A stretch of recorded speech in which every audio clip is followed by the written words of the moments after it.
Good day. I'm Letabo Gagana, and today I will be doing a presentation on ShopRite's supplier development strategy.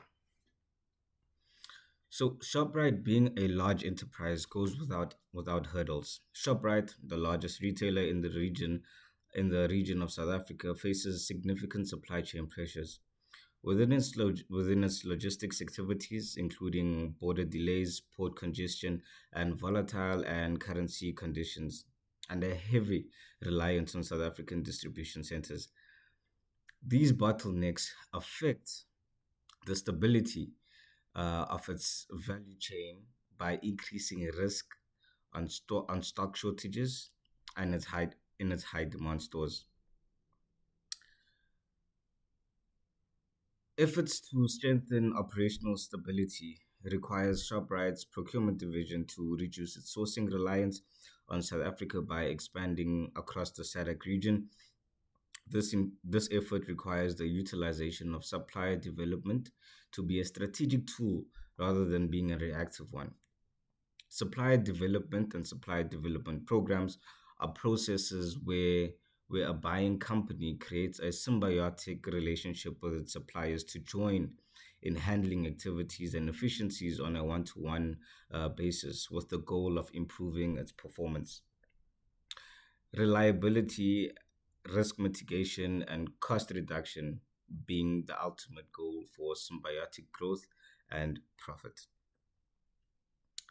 I will further present three development techniques that ShopRite can utilize to strengthen its regional sourcing within SADC while highlighting benefits and risks of each application to ShopRite's operations. First technique is to establish a clear goal and KPIs. A clear supply development requires a need to address long-term operational needs and long-term business goals. The goal for ShopRite is to be reliable, cost-effective, and resilient in regional supply base for perishable goods, thus necessitating the need for a clear supplier roadmap with KPIs to measure and track supplier performance. For ShopRite's for ShopRite SADC operations, it would require an implementation of KPIs with a focus on JIT to measure supplier delivery performance to avoid stockouts. A defect rate KPI would measure rates of defected products, which is essential for perishable items, while contract compliance ensures price, quality, and service levels. Benefits of this technique are clear.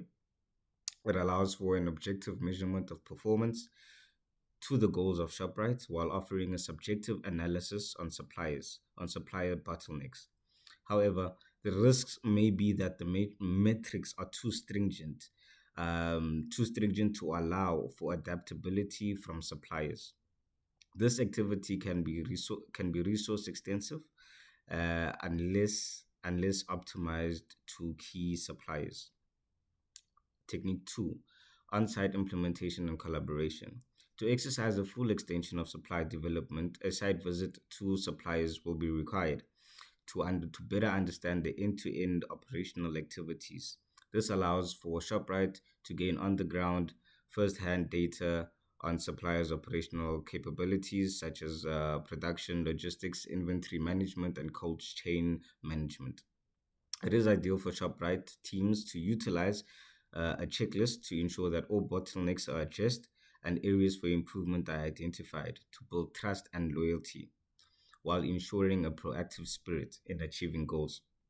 The benefits of this are highly significant. It allows for innovation on both teams, improves supply chain transparency while allowing for suppliers to become extensions of ShopRite's upstream division. However, risks may be time consuming, costly, and the supplier which is over reliant to the buying company's resources. Technique 3, relationship management and incentivization. Programs such as a supply development one requires commitment from both parties to be conducive. This factors